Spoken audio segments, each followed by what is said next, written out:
Isso. Vamos tentar de novo. A professora Macaé vai sair e voltar. Eu também saí e voltei.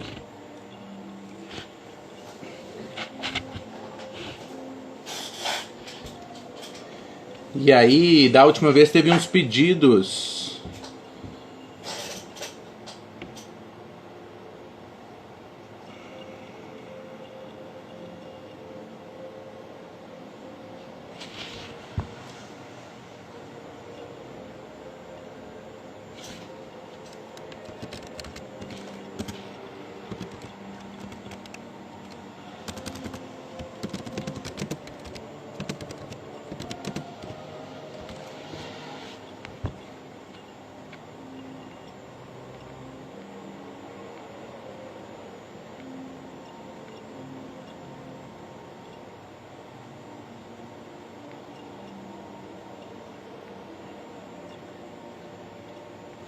Vamos aguardar mais um pouquinho para a gente começar a nossa conversa. Isso, professora Macaé.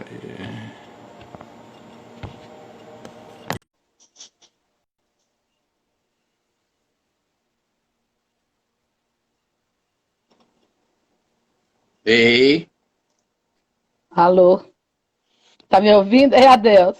tudo bem, Macaé? Tudo jóia, e você? Beleza. Acho que agora a gente consegue, né? Acho que sim. Essas novas tecnologias. A Nós vamos gente tem aprender, né? aprendendo. Eterno aprendiz, não é isso? Estamos aí para aprender bastante. Beleza. O pessoal já está chegando aí. Ana Cláudia, Letícia, bem-vindos.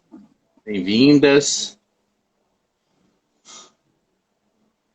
Macaé, a nossa. Agora deu, Ricardo, obrigado. Estão me ouvindo, gente? Deu um retorno aí nos comentários. Deu, né, Ricardo? Consegue ouvir a professora, Macaé? Oi, olá. Bacana. É o seguinte, Macaé. Primeiro, muito obrigado, né, por ter aceito o nosso convite. É uma. É muito feliz essa conversa. Eu acho que você representa alguém que luta pelo direito à educação e foi por isso que a gente fez o convite, né, para uma conversa, especialmente nesse momento que a gente está passando, né, de como garantir essas possibilidades de efetivar o acesso, a permanência e a qualidade social, especialmente na educação básica. A nossa galera principal aqui, né, que nos acompanha, são professores em formação inicial, sabe, Macaé? São estudantes de Sim, licenciatura de pedagogia, de matemática, de educação física, de ciências biológicas da nossa universidade, a UENG, na unidade de Ibirité. Então, eu acho que é uma conversa importante, né, para futuros professores que estão aí com essa coragem de assumir esse lugar, né? Eu acho que para começar é isso. Primeiro, muito obrigado em meu nome e em nome da universidade, da comunidade acadêmica da UENG, da unidade de Ibirité, para ter topado esse papo aqui com a gente. Eu acho que o primeiro momento é você se apresentar, né? A Macaé, eu vou dizer rapidinho aqui, mas aí ela destaca o que é importante. Mas ela foi secretária municipal de educação na cidade de Belo Horizonte. Ela teve também à frente da secretaria estadual, né, do estado de Minas Gerais e também da Secadi, né, a extinta Secadi no MEC, que fazia toda uma discussão importantíssima, que é a nossa pegada aqui, pensar possibilidades para equidade educacional. É isso, Macaé. Palavra sua. bem, boa noite para todo mundo. Quero agradecer o Adelso, esse convite, à Universidade do Estado de Minas Gerais. Falar que é importantíssimo nós no processo de formação de professores, a gente já parar, né, e pensar um pouco sobre o direito à educação e os desafios, as lutas que nós temos no nosso país para fazer com que ele se efetive, né? E falar de diversidade, falar de desigualdade, né? Quando as diversidades elas são utilizadas para produzir desigualdade, é um grande desafio quando nós estamos pensando o direito à educação. Então, como eu estou falando aí com professores em formação, né? Eu quero falar também de uma coisa muito importante da minha biografia, né? Eu sou professora, eu sou assistente social, eu sou professora da rede pública, da Rede Municipal de Educação de Belo Horizonte, e eu comecei a trabalhar, né, no momento ainda que a gente nem pensava em formação superior para professores, né? A exigência básica para ser docente dos anos iniciais era ter a formação do magistério de nível médio, né? Então eu falo que eu ainda sou daquela geração de normalistas, né, que começaram a trabalhar como professoras nos anos iniciais do ensino fundamental e participamos ativamente da luta no nosso país para ampliar o direito à educação. É bom essa turma nova que está chegando, né? Eu estou falando, gente, de 30 anos atrás, né? Há 30, 31 anos atrás, a gente tinha uma realidade, Adelson, eu quero falar assim, que é muito pouco tempo, né? A Sim. gente avançou muito, mas nós estamos falando de uma realidade de 2020, e aí eu quero depois fazer conversar um pouco mais sobre isso, né? Que a gente tem inúmeros desafios que nós estamos debatendo nesse momento, que foram muito marcantes na minha trajetória profissional, mas quando eu falo na minha, eu quero falar de uma geração de professores que durante a década de 80 e de 90, né, militaram e atuaram para ampliar o direito à educação, né? Essa luta ela vai se fazer junto com a luta pela redemocratização do país, e o debate no campo da educação, da redemocratização, estava ligado, né, a construir uma democracia no nosso país implica garantir o direito à educação para todos. Então, a construir essa ideia de que todas as pessoas, independente da sua origem, da sua etnia, da cor da sua pele, da sua orientação sexual, se ela tem, né, alguma deficiência, seja física, motora, sensorial, todas as pessoas têm direito à educação, né? Essa é uma construção, assim como a democracia, né, muito recente na história do nosso país. E quando a democracia é ameaçada, a educação, né, Claro. é ameaçada, né? A educação como um direito, né, e uma garantia de construção de emancipação. Então, eu estou falando da década de 80, né, quando eu começo a trabalhar na Rede Municipal de Educação de Belo Horizonte, já marcada, porque minha mãe é professora e eu vinha do interior, mas eu me lembro de uma questão que foi muito importante em Minas Gerais, que foi a greve da educação de 1979. Eu acho que é muito importante, né, as pessoas, os estudantes, os jovens que estão fazendo a formação de professores, conhecerem, estudarem um pouco, entenderem o que foi esse movimento, né? Porque ainda dentro de uma ditadura, professoras, né, majoritariamente professoras da educação básica, elas se rebelam contra uma série de coisas que era a questão de não ter um financiamento para a educação, de não ter salário adequado, das péssimas condições de trabalho, de professoras terem que trabalhar, né, gente? Olha, não tinha programa do livro didático, nenhuma dessas agendas, né? Nenhum programa para a construção de escola e infraestrutura, não tinha eleição para diretores, então tem uma série de coisas. E quando a gente estava falando de educação naquele momento, de política pública, ainda se estava falando muito de anos iniciais do ensino fundamental, né? E anos finais, mas anos finais não era uma realidade, nem anos iniciais. Para vocês terem uma ideia, em 1984, quando eu comecei a trabalhar como professora em Belo Horizonte, as famílias dormiam na fila para ter uma vaga na escola, né?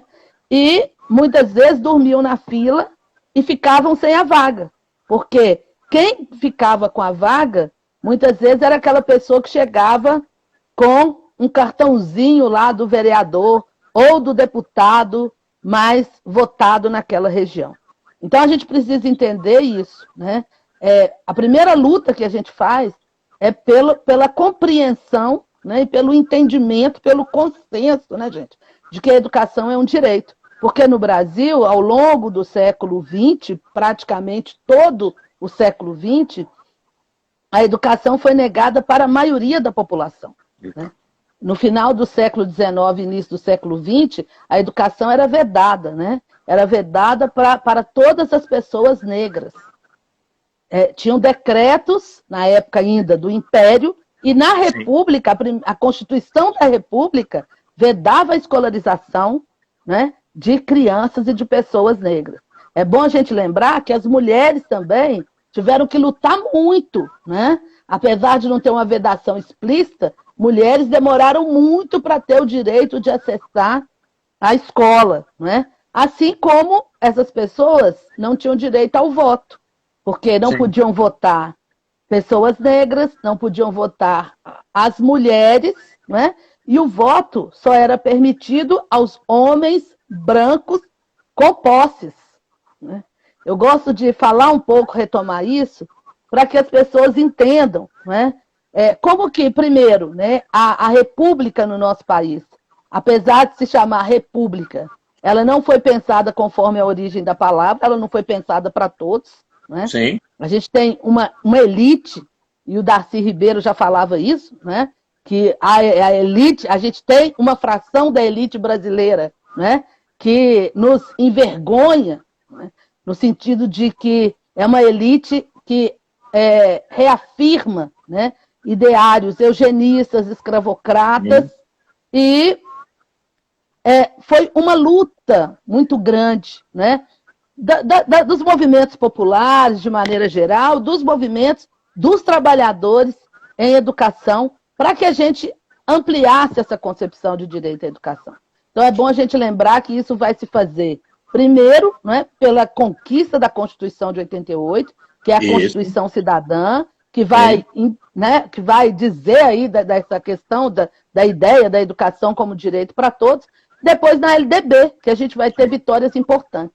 É bom a gente lembrar ainda que na Constituição de 88, a gente teve uma grande vitória, né? Os povos indígenas tiveram uma grande vitória, porque conseguiram assegurar lá na Constituição que eles têm direito a uma educação específica e diferenciada, né? Sim. Isso foi uma vitória importantíssima, que respeitasse os seus modos próprios, né, de organização, que respeitasse a sua língua, a sua cultura. Então, são ganhos, né, vamos dizer, se a gente pensar como história do nosso país, né, de 1988, então não faz muito tempo. Exato. Mas qual é o desafio? A gente faz uma luta enorme, né, para escrever tudo isso na Constituição, para escrever na LDB, e as pessoas perguntam, mas aí está resolvido? Né? Não está resolvido, né, gente? Porque a história ela se faz com o movimento. Ela se faz, não é? Ela se faz no dia a dia. Tem um livro da Angela Davis, que aí eu recomendo, né, as pessoas que gostam de ler, sobre relações raciais, sobre racismo, sobre experiências autoritárias e como é que a gente, né, lida e luta contra essas formas de opressão, que chama A Liberdade é uma Luta Constante. Né? Sim. E é esse o entendimento que a gente precisa ter. Né? A liberdade, os direitos, né, o direito à educação, é uma luta constante. Não significa que a gente escreveu, né, inscreveu isso num texto constitucional que está dado e está resolvido. Né? A gente continua fazendo uma série de disputas cotidianas e concretas nos diferentes espaços. Né? E aí eu acho que colocando esse pequeno preâmbulo, né, Adelson? Que não é preâmbulo, e aí você não me disse muito bem quanto tempo que eu tenho, como é que vai funcionar aqui a nossa dinâmica. Uhum. Eu quero, você pode me interromper, tá? Tá. Eu quero chegar nessa agenda, né? Na agenda da construção de políticas para a redução das desigualdades, de políticas afirmativas. Né? É isso. Eu acho que é um pouco que a gente vai pensar aqui e vai ser o foco. E eu quero pensar um pouco isso, eu quero um pouco conversar com vocês a partir de uma experiência, de experiências concretas. Né? Uhum. Eu acho que eu posso contar um pouco, eu gosto dessa coisa do relato, porque eu acho que ilustra um pouco as coisas. Né? É isso. Eu acho que eu acho que é o seguinte, quando a gente pensou, eu estou lá com a disciplina Políticas Públicas e Educação no curso de Pedagogia. Então a gente já teve algumas aulas introdutórias, perfeito o seu preâmbulo, né, gente? Quem estava na nossa conversa nas aulas iniciais, fechou aí, né, que a gente fez essa recuperação histórica do marco dos vários renascimentos do nosso Estado com as constituições e como a atual, né, é essa Constituição Cidadã que traz a educação como direito social e responsabiliza o Estado na efetivação. E aí eu acho perfeito. Esse é o preâmbulo que a gente já conversou. E agora, a partir daí, e aí? Temos garantido na Constituição, temos garantido na LDB, no Plano Nacional de Educação, uma série de metas, né, e de processos importantes que garantem esse acesso, a permanência e a qualidade social. E aí, como que a gente... E é isso que eu tenho dito com os meus alunos, né? A política pública é isso, né? São as induções que a gente faz para, de fato, efetivar essa discussão amarrada juridicamente que a gente tem. E aí eu acho perfeito, e a ideia é essa mesma. Você, com toda essa experiência e essa bagagem de já ter estado nesses lugares, né? Que são os lugares de efetivação e de indução dessas políticas, como que a gente elabora, constrói, gere e monitora, avalia esses processos para que a gente consiga reduzir, então, essas desigualdades educacionais que são consequência, obviamente, você já trouxe aí, né, das desigualdades sociais que o país tem, do racismo, né, estrutural e de toda essa série de preconceitos que a gente faz em relação em alguma perspectiva ainda legaliza, né? Registra, como você trouxe aí, processo de impedimento dos sujeitos a acessar determinados direitos em função da sua etnia, da sua cor, da sua raça, da sua orientação sexual, né? Essa loucura que a gente já viu aí na história do nosso país. É isso, eu acho que a ideia é um pouco essa, e você fica livre, à vontade. As pessoas também, na medida que comentarem alguma questão aqui, eu te pontuo, né? E a gente vai caminhando. Fique à vontade. Bom, ok. Eu quero mandar abraço para todo mundo. Estou vendo aí um monte de gente entrando, fazendo comentários. Mandar um abraço aí para a Noara, que entrou, colega nossa, Ardel, da Rede Municipal de Educação de BH. Está falando assim, relatos. Ela está lembrando aí com saudades, muitas lutas vividas, né? Então, Noara muito bem. Conseguiu aposentar, olha que maravilha, né? Nessa situação. Uma luta que nós teremos que continuar fazendo agora para esses jovens que estão aí entrando na área de educação. Bom, primeiro, Adelson, eu acho que é muito importante as pessoas entenderem um pouco como é que se constrói uma agenda, né? Porque não basta estar na lei e achar que aí imediatamente isso será implementado. Tanto não é fato, não é? Que se a gente for pensar, por exemplo, a educação escolar indígena, boa parte das iniciativas de educação, de formação de professores indígenas no Brasil, elas nasceram a partir de autogestão e organização das populações indígenas. Eu trabalhei um tempo, logo no início, né?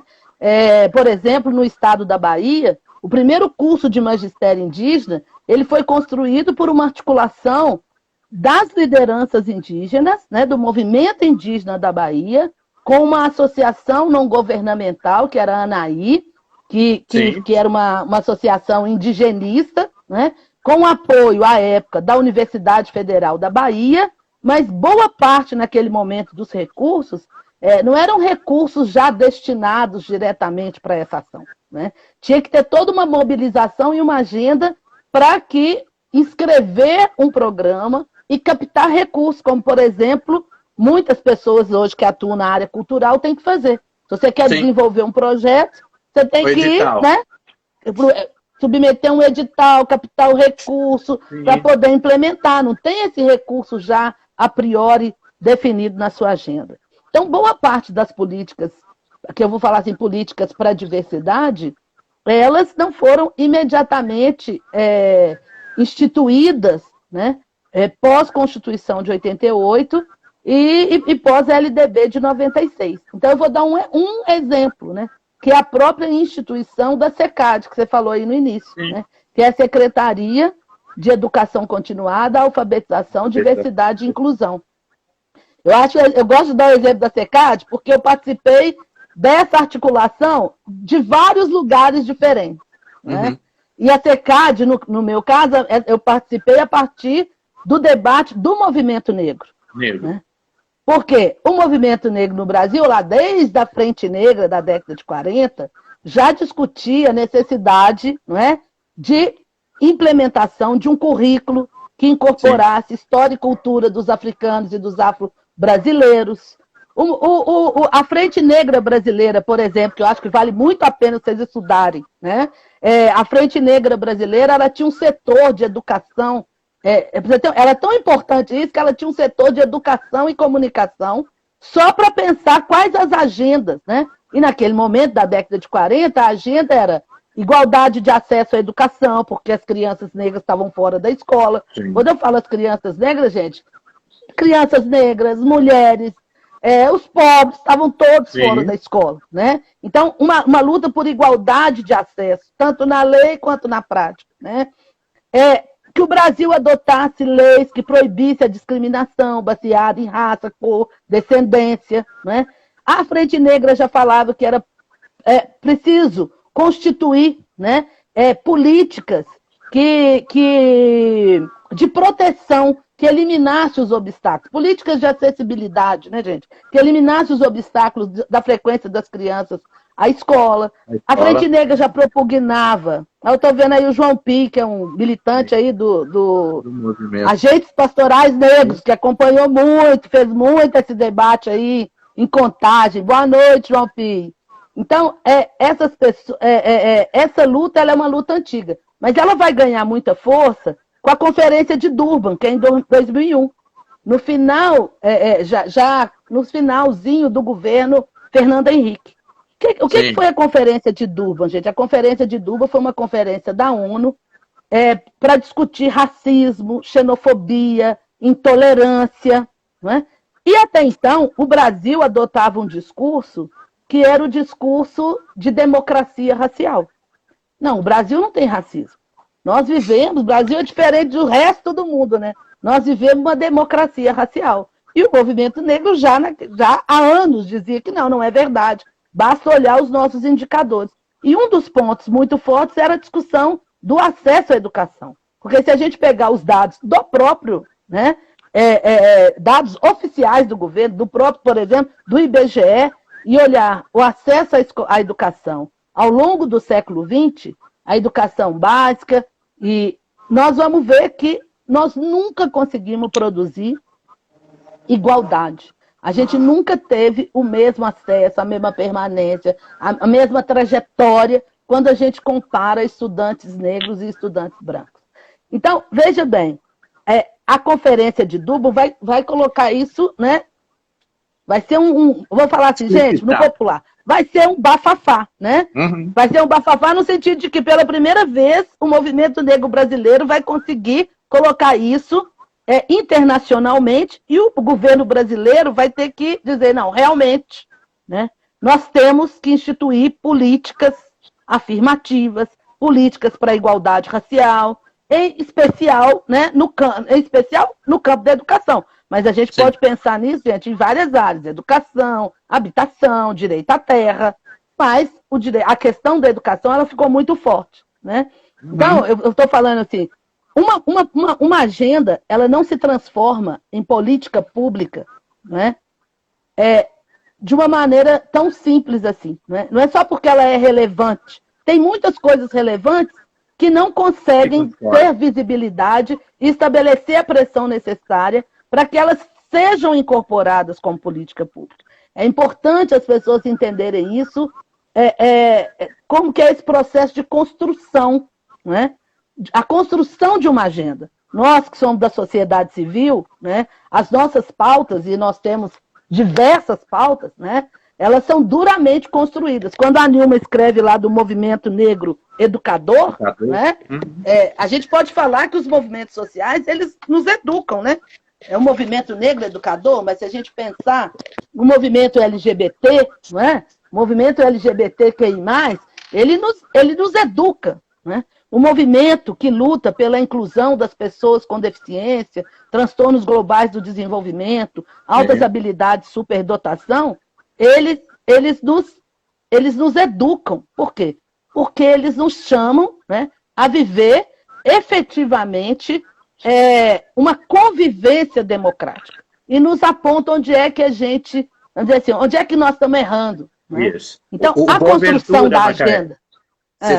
O Boaventura tem um trecho que ele diz o seguinte: das margens, as relações de poder são mais visíveis. Então, eu acho que esse é o movimento, né? Quem está à margem, quando você se coloca mais à margem, aí, de fato, você visualiza todo esse processo, como, por exemplo, é o caso das crianças, das pessoas com deficiência, né? Desculpa, segue. Não, é maravilhoso, porque uma questão que a gente precisa entender no nosso país é que o Estado brasileiro, né, ele se estruturou pelo racismo estrutural, né? O Estado brasileiro que eu digo vamos dizer, a República Brasileira, no século XX, né, ela se estrutura, quer dizer, o que faz a República ser o que ela é, né? Essa situação de desigualdade que a gente vive hoje, ela é fruto de ações, não são ingênuas, são ações sistematicamente pensadas, organizadas, né? Então, é o racismo estrutural, né? É o machismo, né? É o patriarcado, né, gente? Quem é que pode votar? São os homens brancos, de propriedades, né? E pelo patrimonialismo institucional, que é você utilizar todos os recursos, todas as riquezas, né, do Estado em seu benefício. Né? Então, a CECAD, vamos voltar aqui à nossa pauta. Bom, tem toda essa demanda que vem das margens, mas como é que isso se traduz? Quer dizer, a conferência de Dublin foi um pouco esse ponto ali onde a gente conseguiu instituir.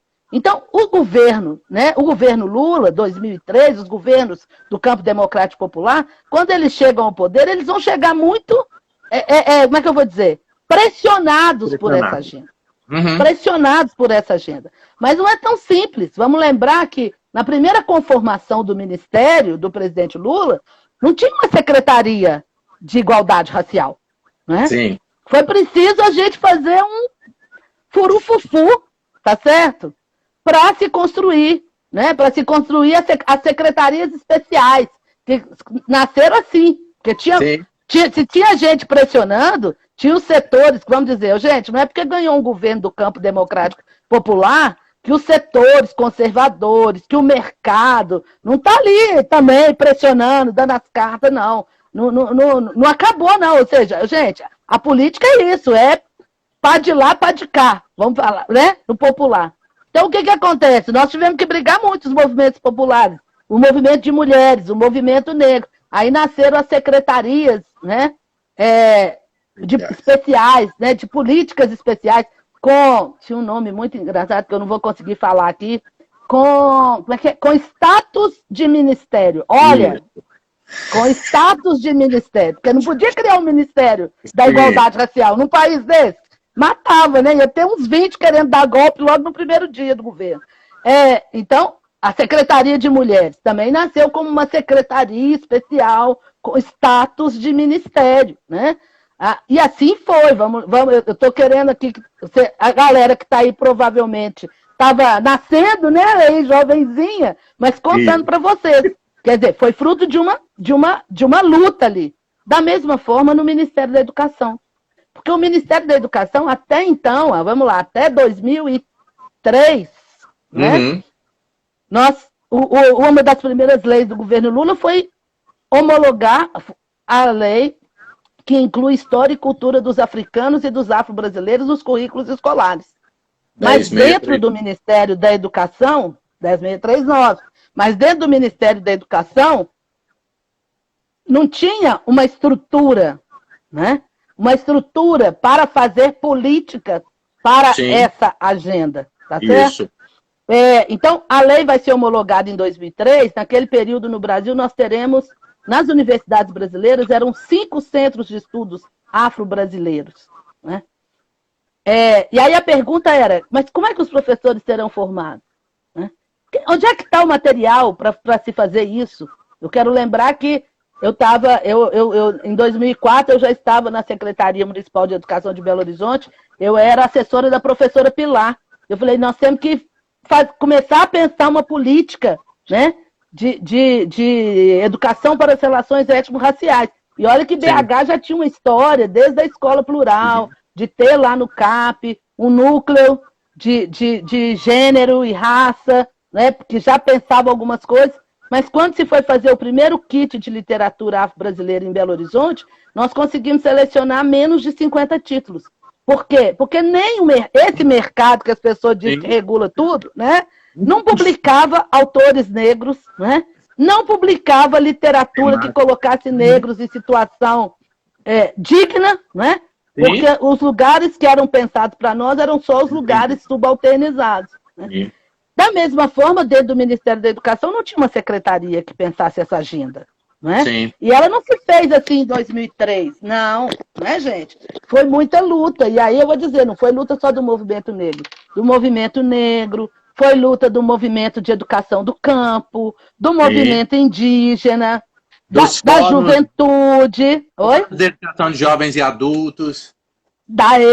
Dos fóruns de educação de jovens e adultos. Todos. E aí, quando eu falo do movimento, as pessoas falam, é um movimento só. Não, gente, nós somos várias organizações, somos várias entidades, mas a gente tem pautas, né, que a gente vai se articulando. E aí eu lembro de uma história que eu acho linda também da minha vida, porque eu já fiz de um tudo nessa vida, tá, gente?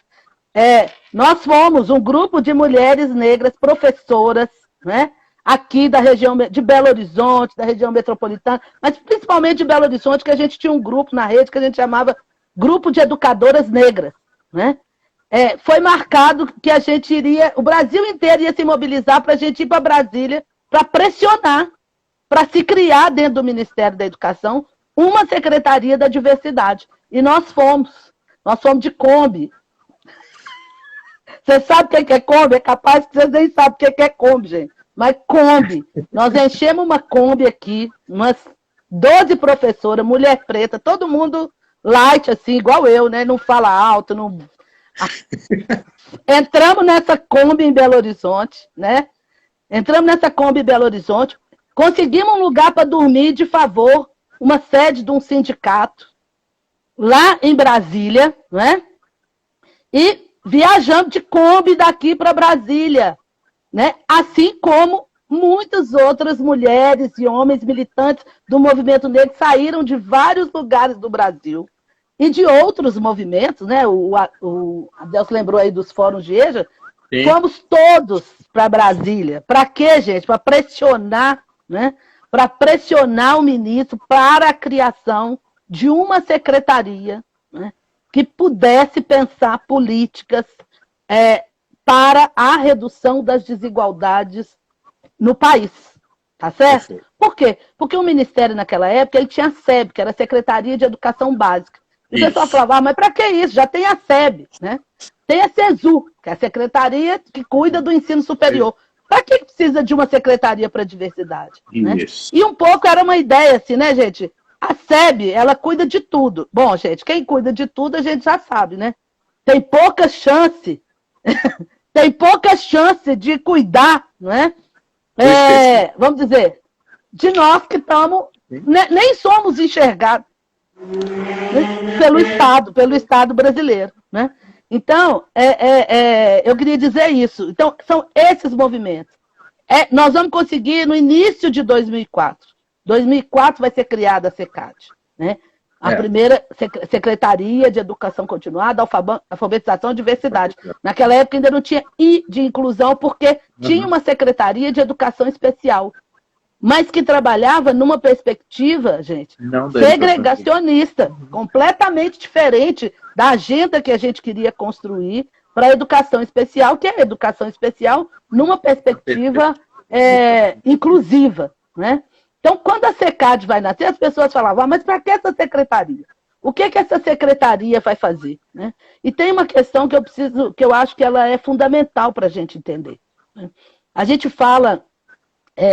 sempre falou da diversidade, a gente sempre falou das relações raciais, da discriminação, do preconceito, mas pensar políticas para a diversidade e pensar a diversidade de um ponto de vista ativo, né? Ativo no sentido de que vai informar a produção das políticas, isso é completamente novo. Para ficar bonito, igual vocês que são assim, estudiosos, acadêmicos, né? Eu costumo falar assim, olha, gente, na política, a gente também pode construir narrativas descolonizadoras. Né? É isso que a gente precisa. Nós precisamos descolonizar a política. Essa que é a questão. Né? A gente optou por uma via democrática. Né? Mas a nossa luta não é para manter esse mesmo padrão. É exatamente para a gente instituir, né, novas práticas, outras formas, né, de se pensar o poder, a relação com o poder. Oi. Você disse aí, né, da importância de modificar as estruturas dadas, vamos dizer assim, né? Porque é isso, né? Pensar é democrático, o Estado se constituiu nessa lógica patriarcal e racista. Então, as instituições né, representativas desse Estado, né, acionadas ali seja um governo progressista, né, ele vai enfrentar essas dificuldades. E aí eu queria que você dissesse, inclusive, de como é importante nas relações, você começou a dizer de Belo Horizonte, com iniciativas e do governo federal, e aí, né, pensando as nossas estudantes aí, a importância da relação entre os sistemas, né, e pensar essas esferas federal, estadual e municipal, como que induzir políticas nessa estrutura dada, que é, inclusive, né, construída por uma lógica de travamento, vamos dizer assim, né, dos processos. Agora a gente já construiu bastante, como você diz, né, de 88 para cá, garantias de financiamento, garantias, né, de gestão, de manutenção de algumas continuidades de programas e projetos, né, que sejam criados e sejam importantes para a população nessa perspectiva da equidade, né? Depois você também dizer um pouco disso, né, de como uma esfera induz na outra, né? O município reverbera lá no estado ou não, né? O federal reverbera ou não. Se você não tem uma discussão importante no Ministério da Educação, né? Em que medida que isso trava as discussões em nível federal, em nível estadual e municipal. Outra coisa importante que eu acho aí, até para a gente entender, e depois eu retomar nas minhas aulas lá sobre a relação entre os sistemas e os níveis, né, de efetivação das políticas públicas educacionais. Então, eu lembrei, tem mil coisas para falar, inclusive de financiamento, mas eu vou seguir um pouco nessa vibe aqui de como é que a gente... Quando a SECAD foi criada, as pessoas falavam, mas, nossa, esse público, lá no MEC, o povo falava assim, esse público é diferente, esse público da SECAD, né? Um povo diferente, diferentão, né? É muito diferente, a gente nunca teve lá no meio, no cerne da política. Mas quando a gente pensa assim, o que faz o Ministério da Educação? Né? Primeiro, ele institui bases legais para pensar a educação no Brasil, né? O MEC, ele deve criar instâncias de controle social.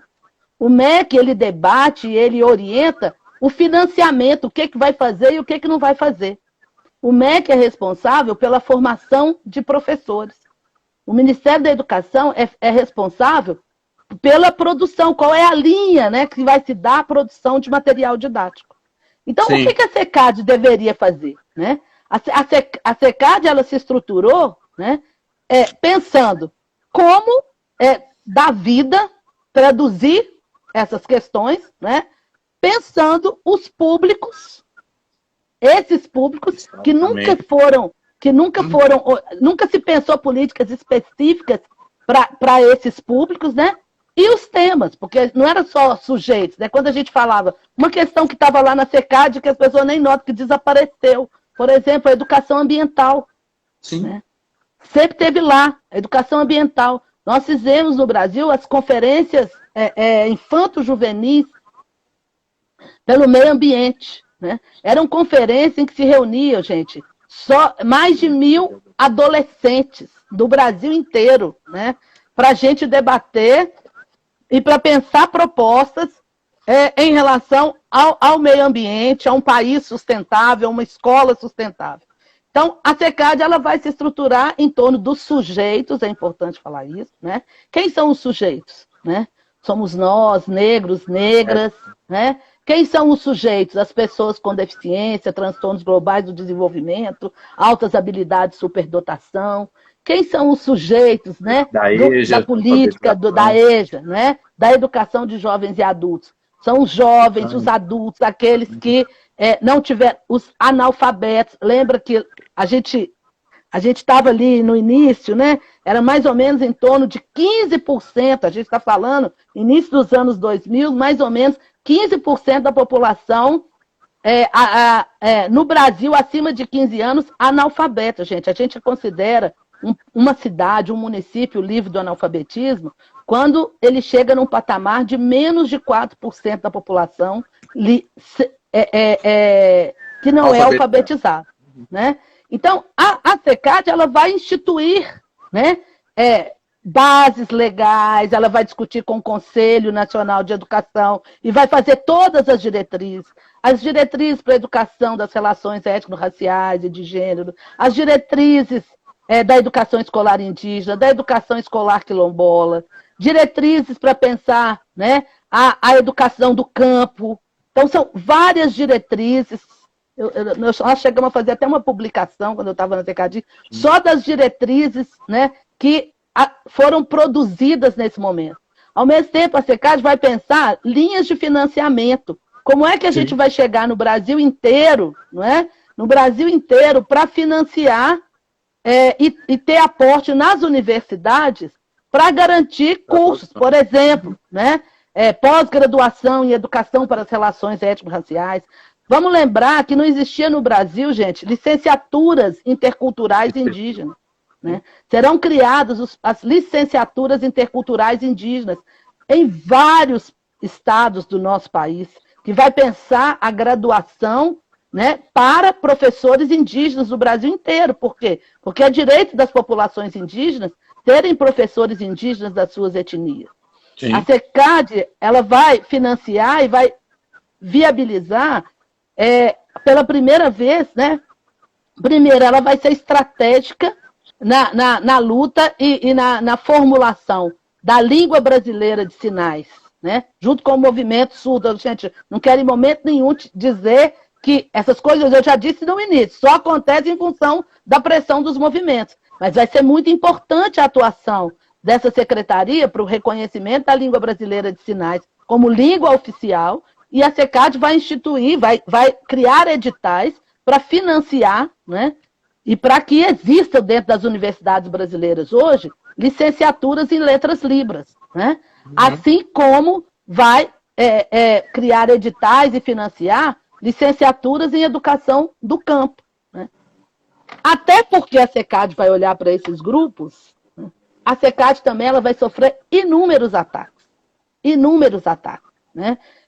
Tem vários deles, eu vou falar de um primeiro aqui, que esse tomou as páginas, envolveu a CECAD, o Ministério da Educação, envolveu o Conselho Nacional de Educação, que foi a polêmica, né, em torno da questão do racismo do Monteiro Lobato, né? Isso por quê? Porque eu acho que hoje ninguém tem dúvida, mas pode ser que nesses tempos de negacionismo ainda testem dúvidas, né? Que o Monteiro Lobato, ele era um militante da causa eugenista, né?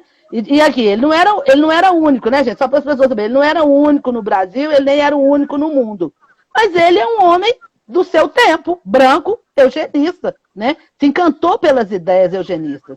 E ele, né, achava mesmo que a literatura, ela serviria à causa eugenista. Hoje isso já é mais tranquilo, porque foram aí publicadas várias cartas dele, né, em que ele afirma isso. Qual que é a questão em relação às obras do Monteiro Lobato, né? O que é para uma criança? O que é para uma criança negra, né? Ver o Monteiro Lobato se referir, né, a tia Anastácia da forma como a boneca Emília se referia a ela. Quem aqui já leu o conto do Monteiro Lobato, Negrinha, né?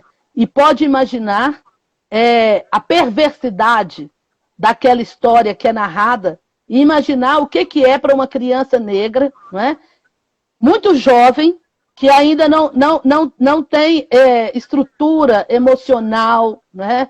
Ainda não tem, vamos dizer, capacidade, gente, capacidade no sentido que a gente precisa. Está no início do processo da construção da identidade, né, Macaé? Isso, combater o racismo, né, gente? E a gente tornar-se negro não é uma coisa simples e nem indolor, né?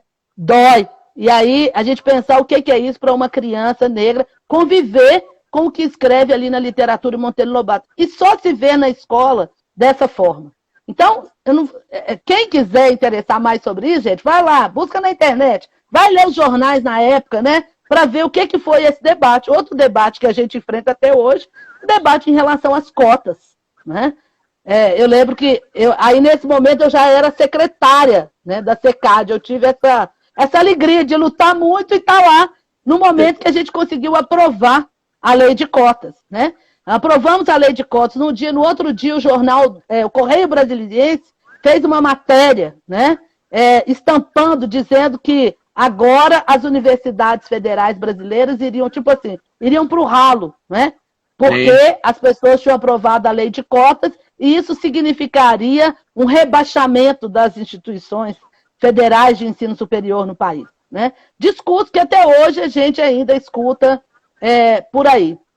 Eu quero só lembrar que naquele momento a gente estava discutindo, Adelson, olha, se a gente pegar dados, né, de acesso à educação superior, né, nós conseguimos ir de 97 a 2011 de 2,2% de negros na universidade a 10,7% de negros na universidade.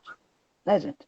Isso não é... Vocês imaginam, gente? De todos os matriculados nas universidades, né, federais naquele momento, avançou muito, de 97 para 2011. Nós somos de 2,2 para 10,7. Então, o desafio da lei de cotas de 2012 era a gente chegar a 50% das matrículas, né, nas universidades e nos 38 institutos federais para estudantes pretos, pardos e indígenas.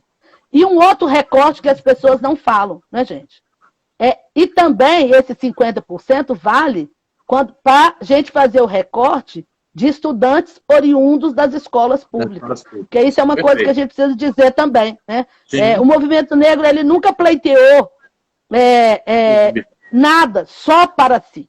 Né? A gente sempre esteve atento em discutir e trazer com a gente todo mundo, né? Todas as pessoas que estavam em situação de desigualdade. A gente quer trabalhar e produzir por um país, né, gente, mais justo. Eu acho que a gente tá nesse caminho. Falo disso, gente, para dizer um pouco do que é a agenda. Essa agenda ela precisa ser traduzida. Você tem que fazer política, financiar a Bolsa Permanência. Você tem que pôr aporte para assistência estudantil nas universidades, porque se não tiver assistência estudantil, a gente faz cota, mas como é que esse estudante vai garantir permanecer? Né? É preciso criar linhas de financiamento como o ProUni, né? É preciso pôr recurso no FIES, mas não é fazer um financiamento estudantil que depois que de formado, né, o estudante vai passar o resto da vida para pagar o financiamento estudantil. A gente tem que fazer um financiamento estudantil, né, e colocar juros. Eu nem sei se existe juros justos, eu acho que não existe, né? Mas eu acho que tem que ser uma coisa cabível da gente poder pagar, porque a gente não quer fazer a universidade, né, gente? E ter que passar o resto da vida trabalhando para pagar o governo, porque ele financiou a minha universidade. Para pagar o governo, não, para pagar os bancos. Né? Vamos fazer essa distinção.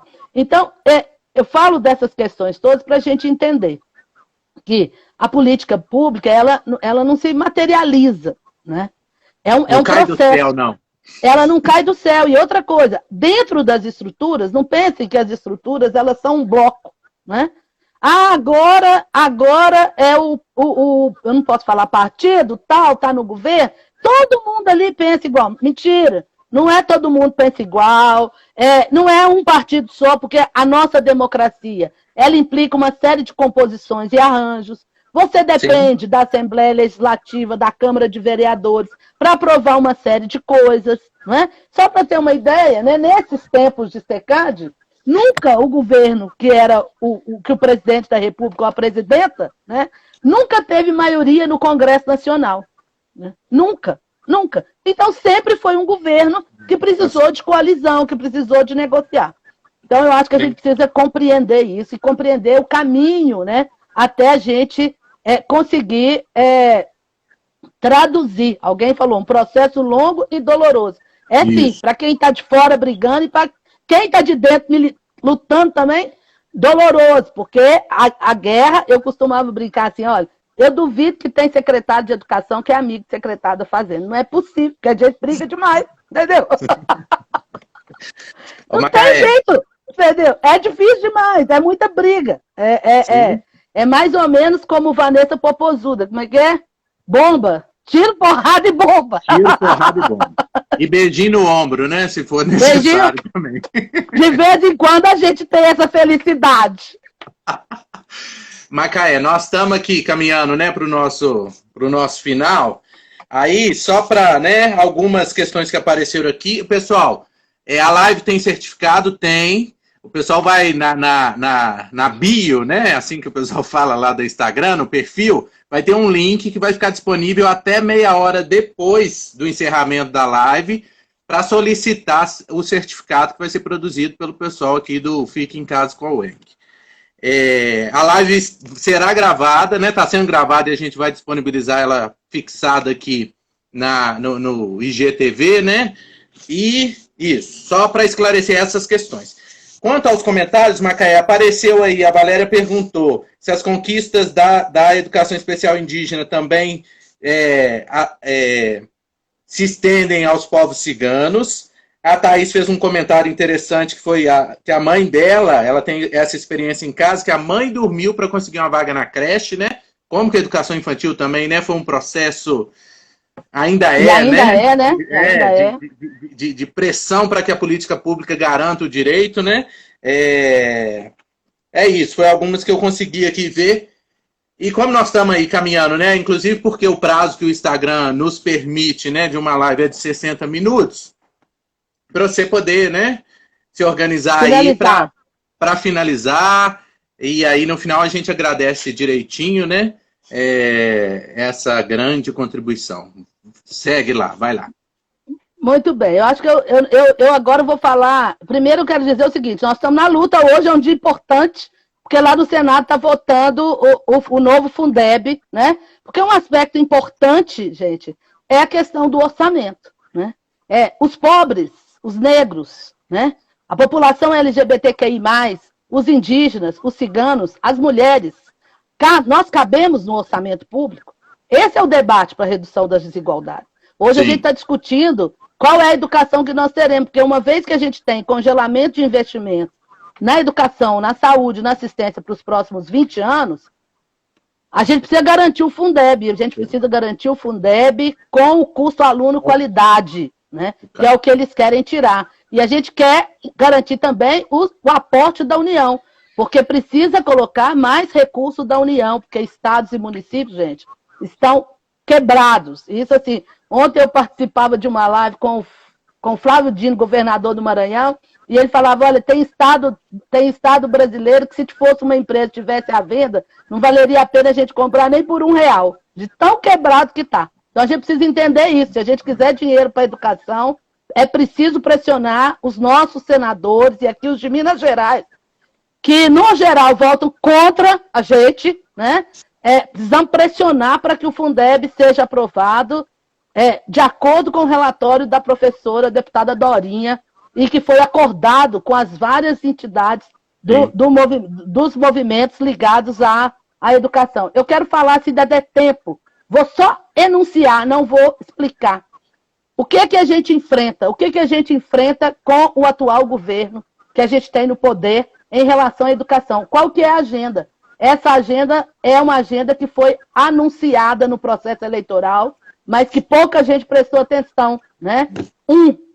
ele era o único candidato que afirmava que a verba da educação era suficiente, mesmo após as reformas, né, de cortes do governo Temer. E ele dizia que investir 5%, 6% do PIB para a educação era muito, que a meta do Plano Nacional de Educação de 7%, 10% eram coisas absurdas e que a gente tinha que voltar aos patamares de investimento que o país tinha, não é, gente? Lá no governo Fernando Henrique, que era de 3,6% de investimento em educação. Esquecendo que lá nesse governo, né, a gente não tinha Fundeb, a gente tinha Fundef, porque o ensino médio não tinha financiamento, a educação infantil não tinha financiamento, a educação de jovens e adultos não tinha financiamento. E é isso que esse setor que está no governo, essa é uma das lutas. Falei que não ia explicar, mas vou tentar. O próximo, precário salário para os professores. É autoexplicativo. Repressão e militarização das escolas. Contra as cotas étnico-raciais e cotas sociais. Na verdade, eles são extremistas, né, gente? Eles querem mais passar por cima do povo preto e indígena de uma vez. Pra vocês terem uma ideia, essa semana eu recebi escola indígena sofrendo ataques, assim como a gente tem visto muitas casas religiosas de Umbanda e Candomblé sendo atacadas, tendo todas as suas, ou seja, todas as suas indumentárias queimadas. Semana passada atacaram uma escola Funiô, colocaram fogo numa escola Funiô, para vocês terem uma ideia dos absurdos que estão acontecendo nesse nosso país, né? Revisão nos processos curriculares, e aí vamos dizer, revisão nos processos curriculares, acho que cabe aí muito que discutir, contra o desenvolvimento e estudo da ciência, né? Porque defende o criacionismo, então, negação, nós vamos acreditar na ciência, apagamento da história e defesa da ditadura militar. Isso aqui para lembrar, gente, pontos que foram colocados, acho que com muita clareza, não tanto que as pessoas, né, não foram nos debates, mas que foram colocados aí em várias manifestações ao longo do processo da última eleição para presidente. Eu acho que a nossa luta, ela não é pequena, mas eu vou dizer, ela não é maior, né, nem menor que daqueles que vieram antes de nós. Então eu acho que a gente tem que, nós educadores, nós estamos aqui, vamos lembrar do Paulo Freire, que foi expulso do país, não é? Mas eu acho que os nossos ideais, os nossos princípios de defesa da escola pública estão corretos, né? E é esse o caminho que eu acho que a gente precisa seguir. Eu espero que vocês tenham gostado desse bate-papo. Obrigado muito, viu, Adelso, por tudo. Adorei a turma e estou aí à disposição. O Macaé, a gente que agradece, né?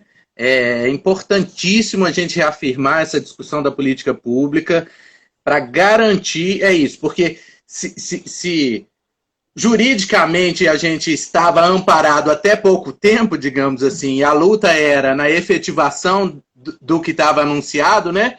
Em alguma medida pode ser que essa luta seja necessária para garantir minimamente esse jurídico e aí, de fato, a gente efetivar. Então, como você diz muito bem, é isso. Eu acho que a mensagem da ideia central dessa discussão era essa, tentar entender o que é política pública, como eu tenho que pedir uma coisa. Ô, gente, me sigam nas redes sociais, porque eu agora sou blogueirinho de meia idade. Macaé Evaristo, Facebook, Twitter, Instagram. Beleza. Blogueirinha de meia idade. Ok. É isso, viu, Macaé? Muito obrigado. Muito obrigado mesmo. Eu agradeço em meu nome, em nome da comunidade acadêmica da UENG, em nome, né, das pessoas que aqui estiveram. É um início de uma conversa e que em vários campos a gente vai se encontrar, reafirmar a necessidade de o Estado assumir o seu papel na efetivação da educação como direito social, como lá previsto e preconizado na nossa última Constituição de 88. Muito obrigado. A live está salva, viu, gente? Tamo aí, sigam a Macaé, blogueirinha de meia idade. Beijo, gente! Até mais, obrigado.